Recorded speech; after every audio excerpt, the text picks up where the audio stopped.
मुंबई महानगरपालिकेचं कॅन्टीन बंद होणार का असा प्रश्न आता निर्माण झालाय। मुंबई महानगरपालिकेचं कॅन्टीन आज दुपारनंतर जेवणासाठी बंद होणार असल्याची चिन्ह दिसत आहेत, कारण मुंबई महानगरपालिकेतील कॅन्टीनमध्ये गॅस सिलेंडर केवळ दुपारपर्यंत चालवता येण्यापुरताच उरला असल्याची माहिती मिळते।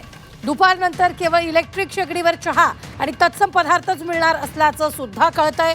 गॅसचा पुरवठा झाला नाही तर उद्या परवा पुढचे काही दिवस मुंबई महापालिकेचं कॅन्टीन बंद होणार असल्याचं कळतंय।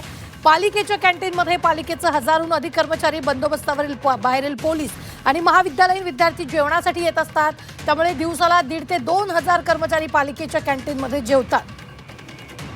या संदर्भात ताजे अपडेट देत आहेत आपल्या प्रतिनिधी मनश्री पाठक। मनश्री, बीएमसीचं कॅन्टीन जेवणासाठी बंद होणार असल्याचं कळतंय, काय नेमकं?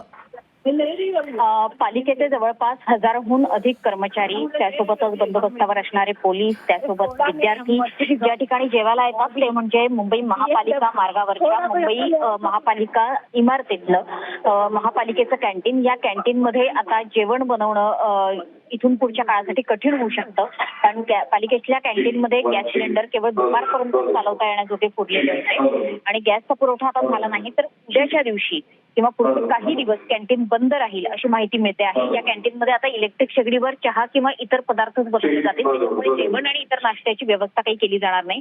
आपण बघतो की मंत्रालयातला कॅन्टीन मधला गॅस पुरवठा हा सुद्धा खंडित झालेला होता, तो गॅस पुरवठा सुद्धा विस्कळीत आहे। त्या ठिकाणी सुद्धा मंत्रालयातील कॅन्टीन हे बंद पडण्याच्या मार्गावर आहे।